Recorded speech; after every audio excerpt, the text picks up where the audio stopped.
interior.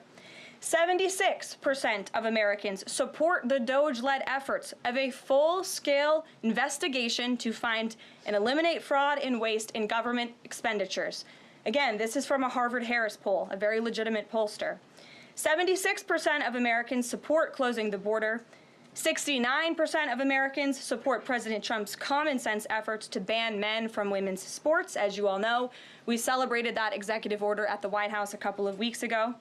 65% of Americans support the president's efforts to eliminate all preferences by race in the hiring and awarding of government contracts, which is another pledge that Doge is working hard to fulfill.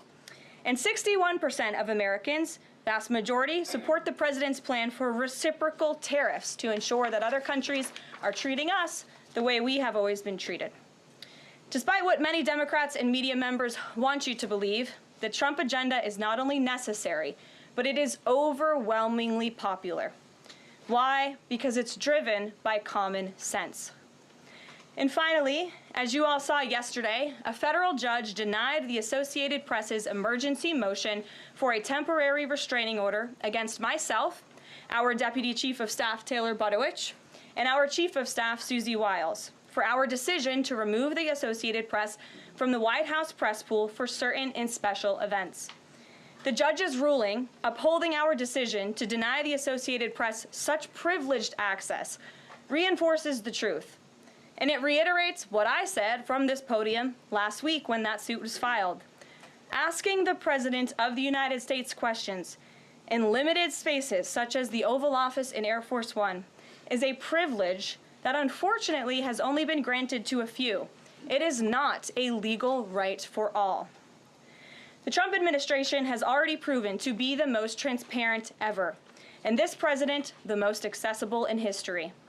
This is evidenced by President Trump's daily press conferences in the Oval Office, where he takes many questions from the journalists who have the honor and privilege of standing before the beautiful Resolute desk. The president and this entire White House are committed to ensuring the American people continue to receive this same level of historic transparency, access, and visibility. In fact, we want to double down and give even greater access to the American people. We want more outlets and new outlets to have a chance to take part in the press pool, to cover this administration's unprecedented achievements up close, front and center. As you all know, for decades, a group of DC-based journalists, the White House Correspondents Association, has long dictated which journalists get to ask questions of the President of the United States in these most intimate spaces. Not anymore. I am proud to announce that we are going to give the power back to the people who read your papers, who watch your television shows, and who listen to your radio stations.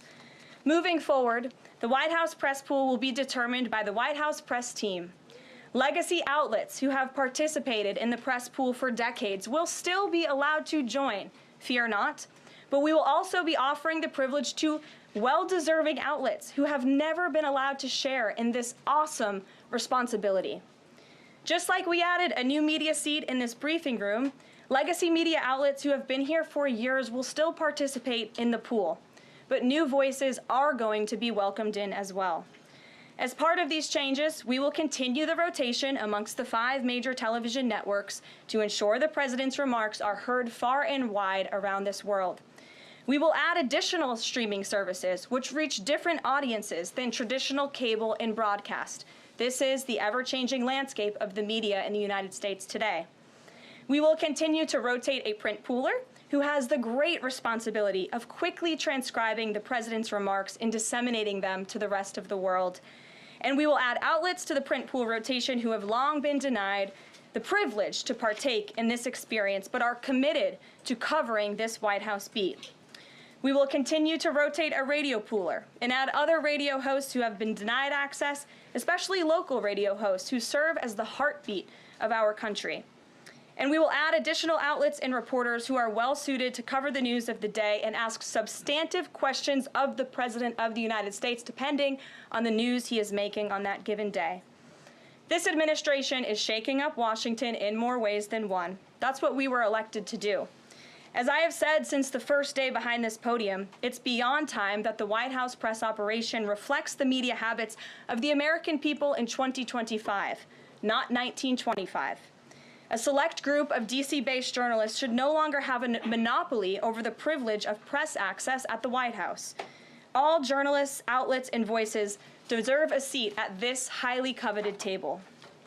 So by deciding which outlets make up the limited press pool on a day-to-day basis, the White House will be restoring power back to the American people who President Trump was elected to serve.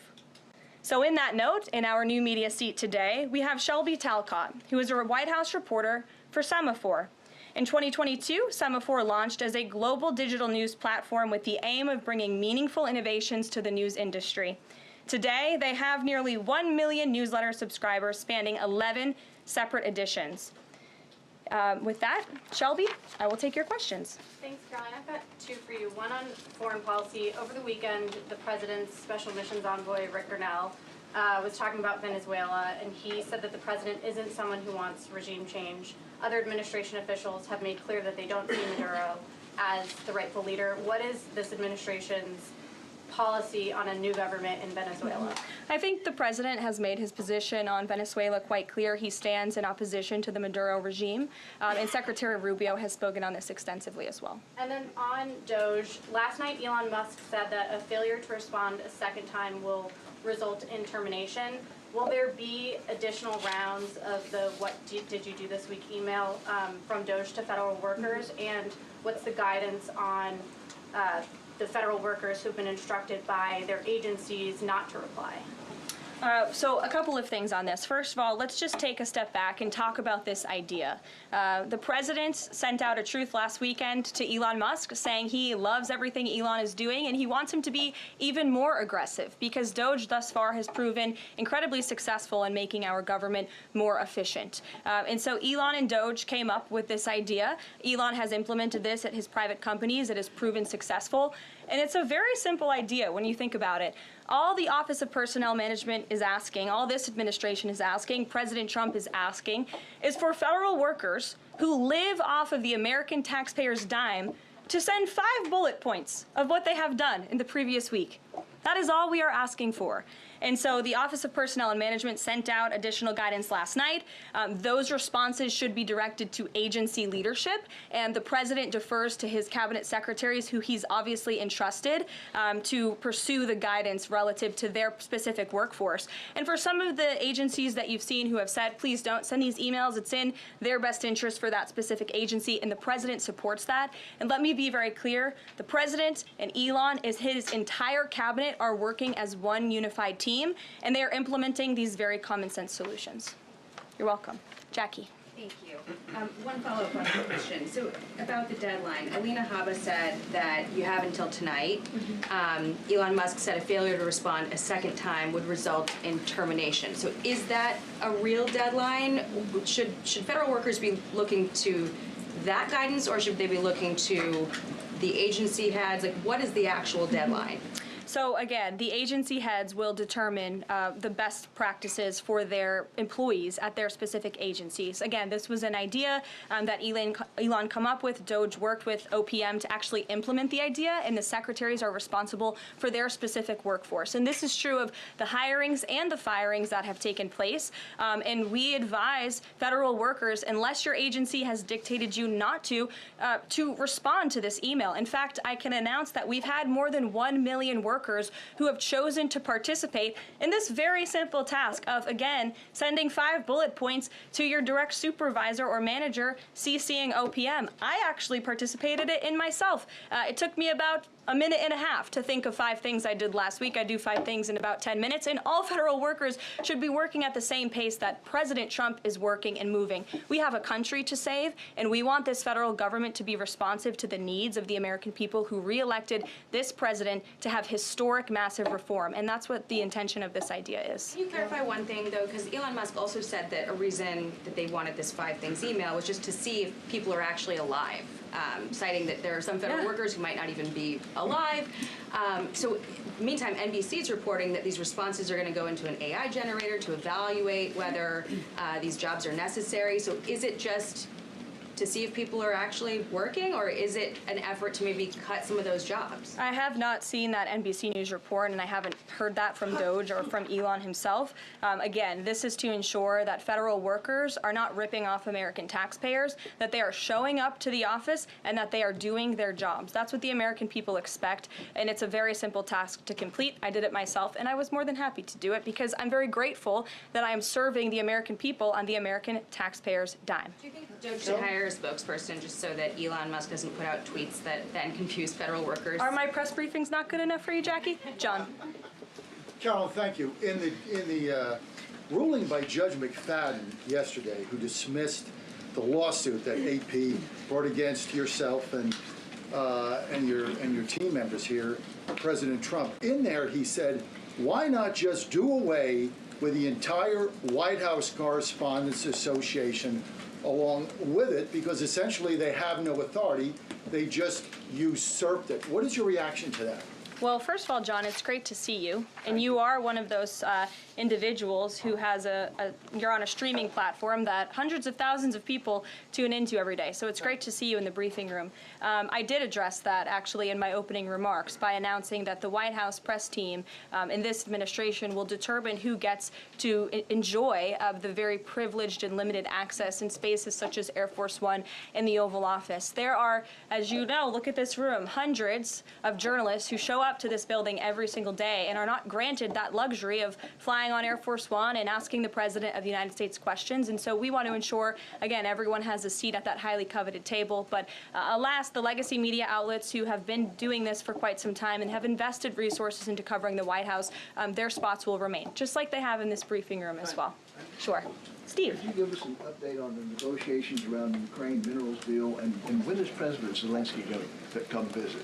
So the president talked at length about this yesterday, the critical minerals deal with President Macron, and in the more than hour-long press conference he gave all of you in the Oval Office himself.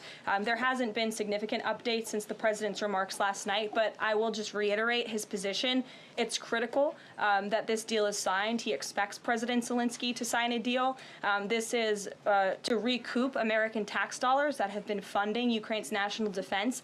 And it's also great for the Ukrainian people who have been put through hell because of this war. And it will create a lasting economic partnership as Ukraine will need to rebuild their country because of this brutal war. And just to follow, is Steve Witkoff delayed his trip to the Middle East so he can concentrate on this minerals deal? I don't want to comment on Mr. Witkoff's travel plans or read anything out just for obvious reasons, but he remains very much working. That man is working around the clock to secure this deal with Russia and Ukraine alongside Secretary Rubio and Secretary Bessent, General Keith Kellogg. He's also working very hard to secure a peace deal in the Middle East as well. So God bless him, and he's working alongside the president every single day. Sure. Thanks, Caroline. The president's executive order creating Doge called for the naming of a Doge administrator.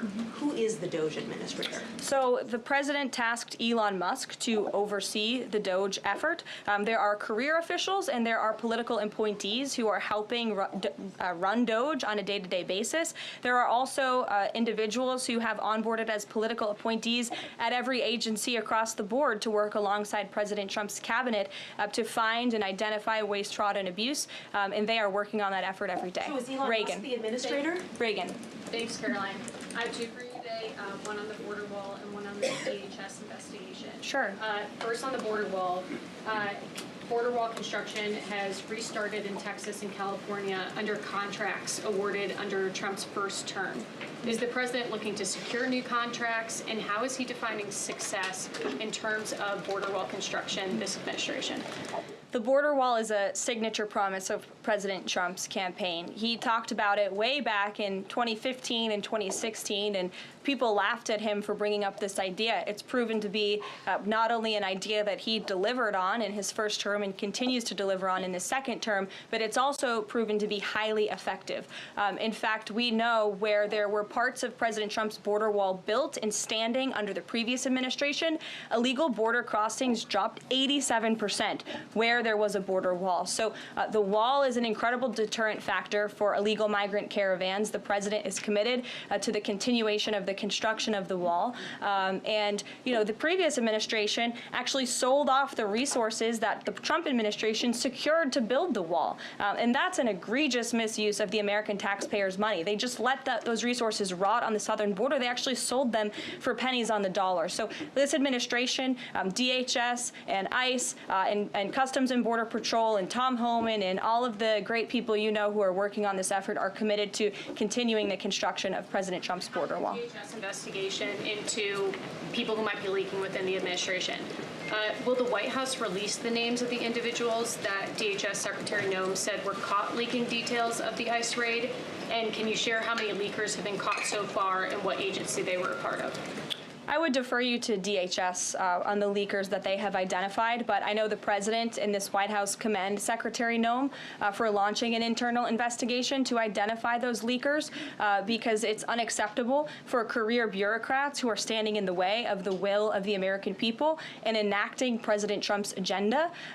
If they don't want to adhere to the will of the 77 million Americans who reelected President Trump, then they should go find another job. And if they continue to leak information, especially information that is critical to protecting Border Patrol agents and ICE agents who are out there doing jobs that not many people are willing to do, putting their lives on the line to protect our national security, then those individuals absolutely should be fired. And this administration is committed to finding them. Sure. Caroline, two questions for you, one related to Guantanamo Bay, the other to the White House Correspondents' Dinner. I wanted to get your response to some Washington Post reporting of the migrants who stayed over at Guantanamo Bay for the last 2 weeks. They told the Post they were rarely let outside. They were shackled and placed in what they described as cages and alleged that they were not treated as human beings. Does the White House have any response to those conditions? At Guantanamo Bay? It's a promise the president campaigned on, that if you invade our nation's borders, if you break our country's laws, and if then you further commit heinous, brutal crimes in the interior of our country, like raping and murdering innocent, law-abiding women and girls, and committing heinous acts of violence, then you are going to be deported from this country, and you may be held at Guantanamo Bay. These are criminals we are talking about. Don't forget that. Sure. So U.S. consumer confidence fell this month, the most since August of 2021. What is your message for Americans who are concerned about the impact of things such as tariffs on prices? Yeah, sure. Well, thank you for that question. It's obviously an important one. The president campaigned on reigniting the Trump economy and fixing the mess that was created by the previous administration. We know they created an economic and an inflation nightmare for the American people, and I'm not going to stand up here and lie to you like my predecessor did about the state of our economy. We understand there are people that are hurting, and this administration is wholeheartedly committed to ensuring that those individuals see relief and price reductions and tax cuts and in less regulations that are burdensome on their household and their businesses. And the president and this entire administration are focused on that every day. I can go through the very long list of economic actions this president has taken. I know you work for Bloomberg, so I'm sure you're well aware of them, but I can assure the American people that the president is very much focused on bringing down the cost of living crisis in this country that was created by the previous administration. Speaker, I can just have a quick follow-up. Sure. Is the president planning on whipping any votes for support for the House budget vote? And if so, to whom is he making calls? I'm not aware of any calls that he has made. I did talk to the president about his position on this just before coming down here, and he said that he's made it very clear to the Hill what his priorities for a budget are. He's said it to the Speaker of the House. He said it to Leader Thune. The Senate and the House know what President Trump wants and know what the American people want. And so he expects Congress to get it done. He's looking at the proposal from the House. He will also be looking at the proposal that I believe the Senate is drafting up as well. Sure. Thank you. Thank you, Caroline. I have two questions. Does the United States, sorry,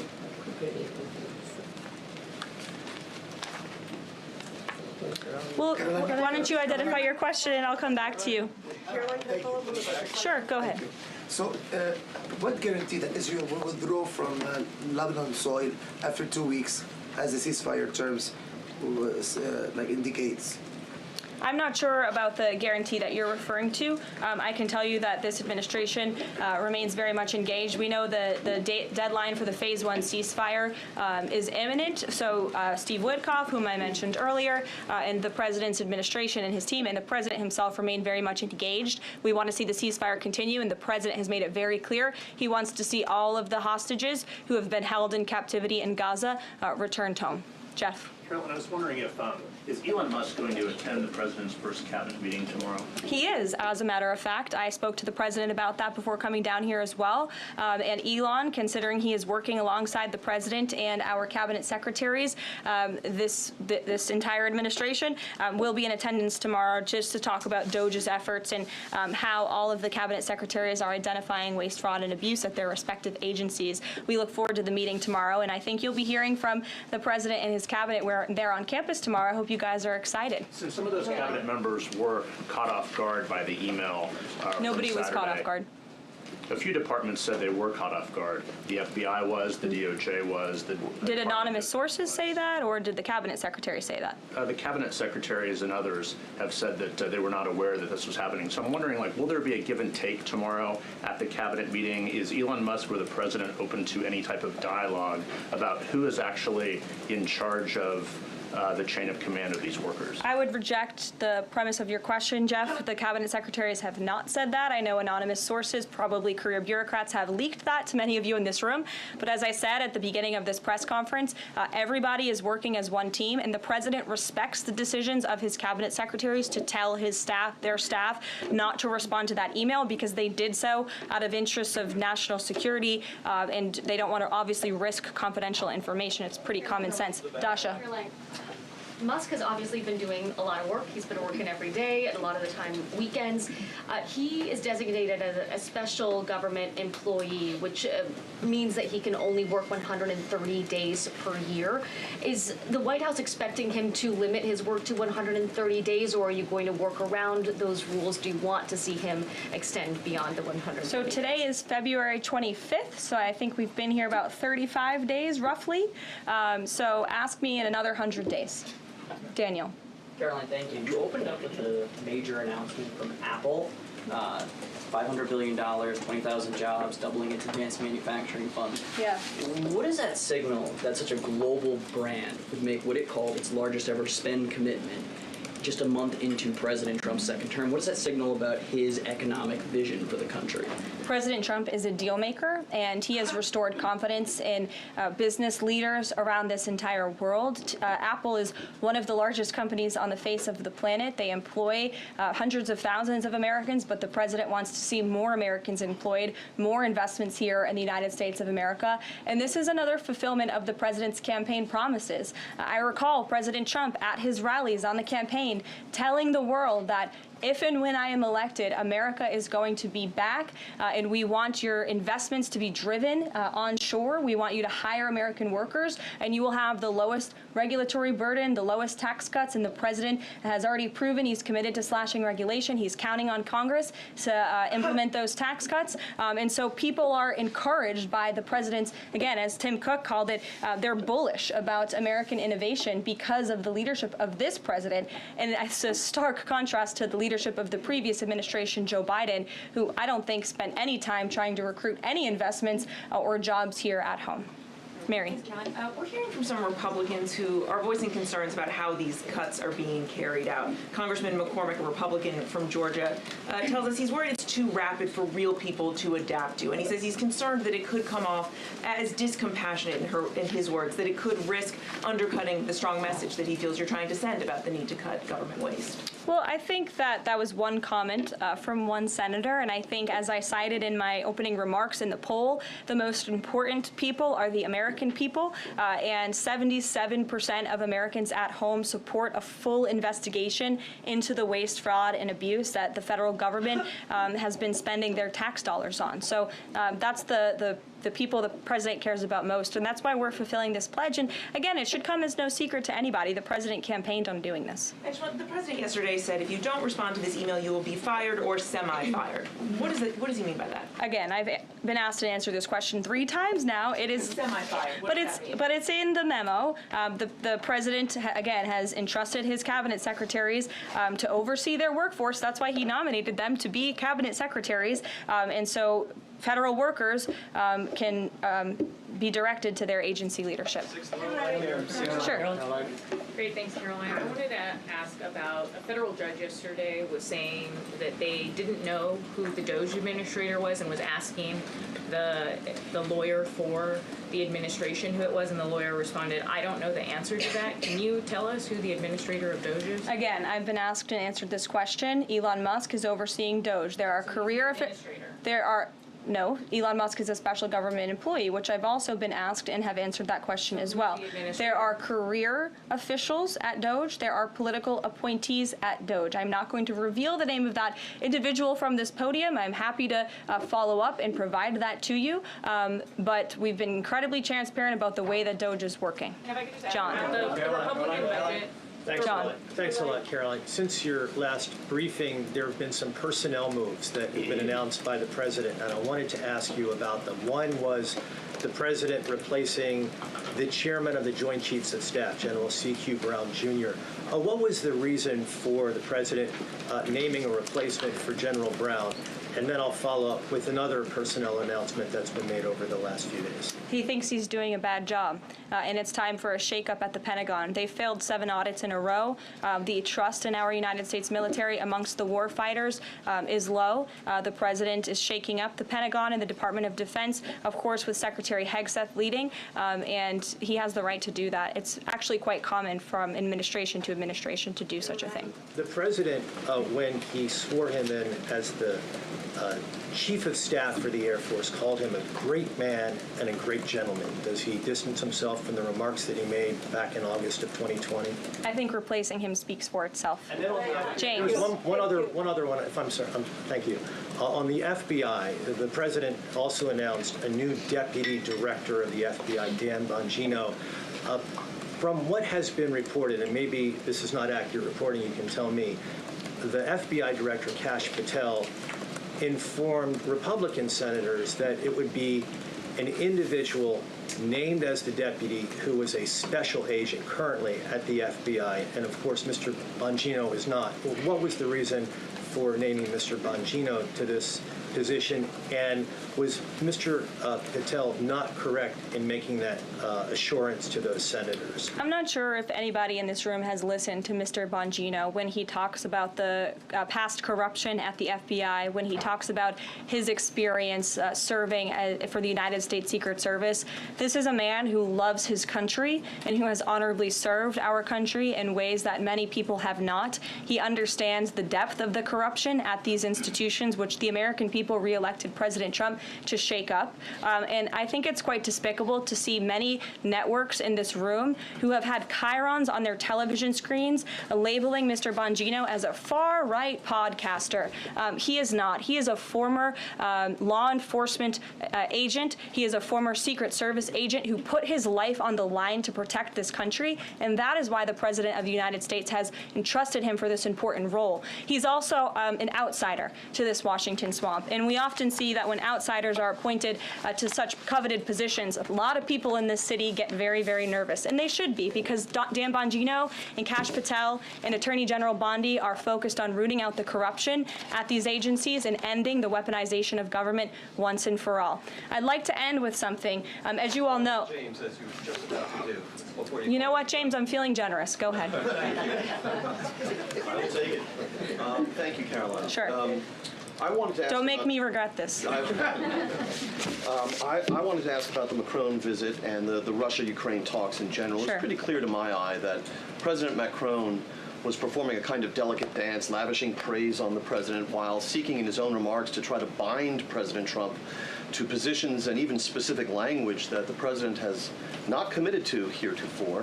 One of the most bracing comments from President Macron was when he said that the deal that President Trump is negotiating with the Russians must not be, quote, a surrender for Ukraine. All of the public points that we have heard from President Trump, from Secretary Hegseth, and from other administration officials talking about these negotiations have averred to, quite openly, to concessions from the Ukrainians that will have to be made. The minerals deal, the abandonment of their NATO ambitions, and other elements. So far, we have not heard any administration official suggest a single concession that the Russians should be prepared to make. And so I wonder if you could assure us, at a minimum, that this negotiation process will not be as one-sided as the Europeans seem to think it is, that in fact, President Putin will also be made to engage in some concessions to reach this deal. Well, I think the president knows how to make a deal better than anyone who has ever assumed the office of the American presidency. And in order to make a deal, you have to bring both sides to the table. And typically, when you make a good deal, both sides leave that table a little bit unhappy. I'm not going to outline the concessions that the president and his team are engaged in discussing. These are obviously ongoing negotiations, and it would be unwise of me to impede them from this podium. But the president has made significant improvements in ending this conflict. He is committed to seeing an end to the war. He wants to see the bloodshed and the killing stopped. He wants to stop seeing young men being killed and slaughtered. This has been going on for far too long. The president inherited this mess because of the incompetence of the previous administration, and he's committed to fixing it. And he's made, some of those concessions clear, but I'm not going to get ahead of him on additional ones. But he is wholeheartedly committed to striking a peace deal in Russia and Ukraine, also in the Middle East. Thank you very much, guys. Good to see you. We'll see you later. All right, you've been listening to White House Press Secretary Caroline Leavitt holding her latest briefing. We seem to average about one of these press briefings a week, but keep in mind we hear directly from President Trump nearly every day.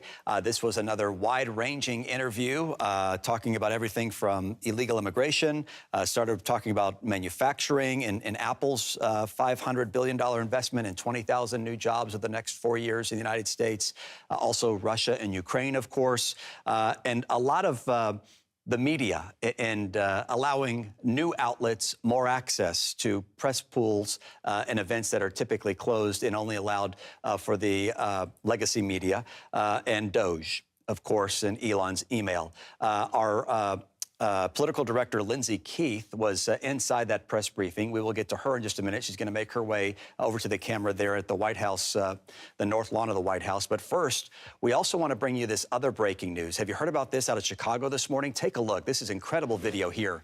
Watch as these two planes nearly collide on a runway. This is at Midway Airport on Chicago's south side just after 9 a.m. this morning. You can see that Southwest commercial jet flying, getting ready to land, then all of a sudden had to pull back and get back up in the air to avoid hitting that private jet that was crossing the runway. Well, the FAA has already come out with a prepared statement saying that the jet entered the runway, the one that you see there on the left coming into the frame there. That jet entered the runway without authorization, forcing that Southwest flight 2504, inbound from Omaha, trying to land there at Midway, to get back in the air. That Southwest flight from Omaha did land safely after avoiding that smaller aircraft. But this, of course, comes after several recent aviation incidents that have many travelers, if we're being honest, really on edge right now. This, of course, is a story that we will continue to follow right here on Dr. Phil's Merit TV. But for more context and perspective, we shared this news with you yesterday. The reality is flying, despite what you're seeing on your screen, flying is still by far the safest way to travel. In fact, we have a graphic that we prepared for our newscast just last night when it comes to injuries, and you can really compare flying to, driving automobiles, driving motorcycles, and even other ways of transportation. Take a look. Passenger injuries rates per 100 million passenger miles. This is the latest information we have from 2022. I mean, you see motorcycles there, followed by bus transit, cars and trucks, railroad, rail transit, and then air travel. I mean, it's not even close. But when you see these images and others like them, this near miss this morning at Midway Airport, you have the one that the top left of your screen there, the flight in Canada, Delta flight that flipped upside down while landing. You got the midair collision on the top right there when an American Airlines flight at D.C. and Reagan National Airport collided with a Black Hawk helicopter. The bottom left was that medevac flight that plummeted from the air in Philadelphia. And then there are others. So, we've had 14 deadly plane crashes in this year so far. 14. Right? And so that'll get a lot of people's attention. So we do want to give you that breaking news. Let's turn back now to our Lindsay Keefe. She's made her way outside of the briefing over to the north lawn of the White House there. Lindsay, this administration really touting their common sense approach in today's briefing.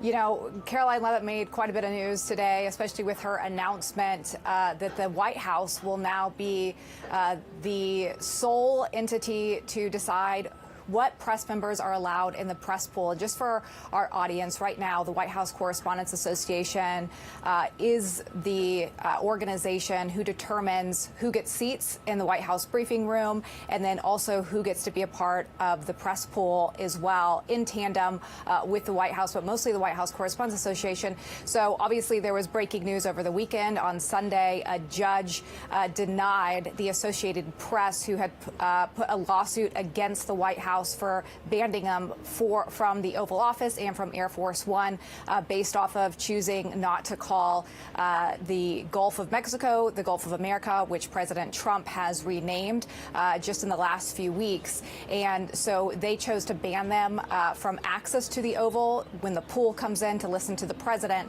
And so the judge awarding the Trump administration this case. And so them feeling very emboldened in that way to say that they're going to give more access now to any press members who they deem worthy to be in those intimate settings like the Oval Office. So obviously a shakeup in that room, a full room of journalists there. But then again, you know, a lot of the news is focused as well on what's happening in the Middle East right now, and also between Russia and Ukraine, as French President Emmanuel Macron was just here yesterday, and then Prime Minister Keir Starmer will be here on Thursday to meet with the president, as many European nations are concerned about what the future of Ukraine is under these negotiations. Obviously, as the U.S. just yesterday sided with Russia not to say that Russia had wrongfully entered Ukraine and started that war. And so some interesting dynamics happening now as we have these European leaders coming here to Washington this week, and what the future may hold for those negotiations between the U.S., brokering them between Russia and Ukraine. You know, there were two things that stood out to me when it comes to immigration that I think will frankly get lost in the headlines as people will center on Doge and Elon's email. 94% illegal crossings are down by 94%. I mean, that's a staggering number. In fact, she went on to say, Caroline Leavitt did, that there were 220 apprehensions on Saturday, which marked a 15-year low. So that's big news. And then also she cited the AP as reporting that migrants are actually turning around mid-journey. They're turning around and heading back to their home countries before they even make it to our southern border. So those are two big headlines on the immigration front. I do want to kind of double down on this idea of news and more access to kind of what I consider the little guy. I mean, you can throw our name in the mix when it comes to that.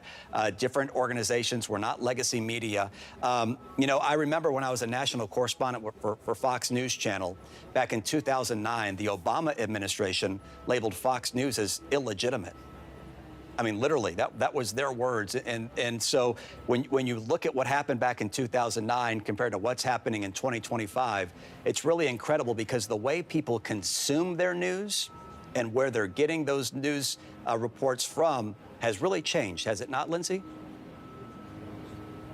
Yeah, the media landscape has changed quite a bit. And as we talk about cord cutters, people who do not subscribe to what we know, network news oftentimes, and to cable networks, usually get stuff from YouTube or social media platforms. And there has been what we call new media, emerging media, which many people listen to podcasts these days. And that is what the White House says that they are trying to implement more of. Let some of those smaller emerging groups have access to cover the White House, groups that would not have had access before. I mean, Caroline Leavitt announced that her first press briefing that she had a few weeks ago, saying that this was their new approach, and even giving a seat to one of those people. And I believe over 10,000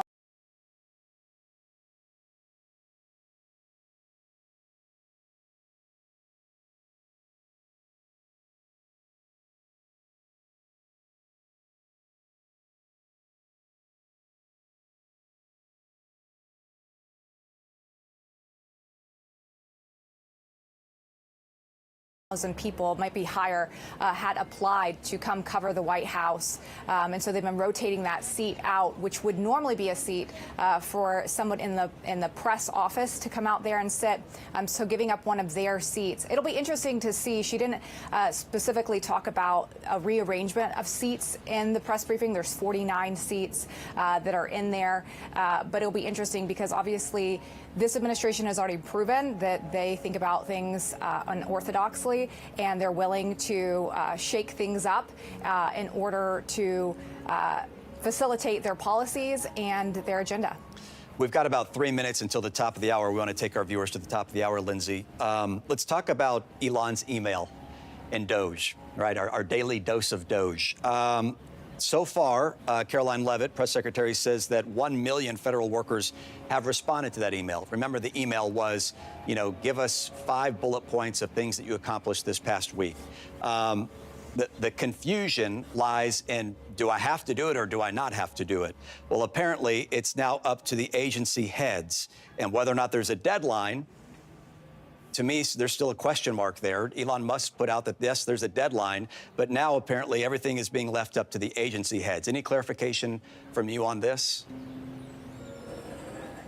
It didn't seem like there was much clarification, and that's why someone asked if Doge should have their own press secretary, essentially, because we're getting 2 different messages sometime, what Elon Musk is saying and what the actual administration is saying. And you have different agencies like DNI, like the FBI, who have told their workers, do not respond to this, because a lot of the things that they are doing are classified, and they can't respond to an unclassified email and say, here's the 5 things I did last week. That would be a breach of security.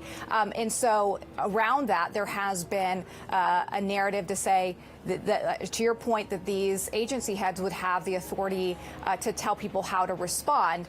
But I do not feel like in this press conference we got clarity around if there is a deadline and if people will be fired if they don't respond. Elon Musk has said part of this was just to see if people responded at all. Put 5 things in there. It doesn't matter what they are. But as we know, this came abruptly over the weekend. Some people who are out on holiday or maternity leave or paternity leave. And so there's a lot of questions around, did this give enough time for some people who may be great workers, who may get laid off because they didn't have access to their email just over the weekend. And so I'm guessing that this timeline will be extended, but we did not get the clarity that we needed for those workers and what the real deadline is or requirement from them if their agency head is just enough to give them a blanket security around not getting fired if they don't respond. And Caroline Leavitt said, bottom line, the goal is to ensure that federal workers are not only showing up in person, but they're doing work.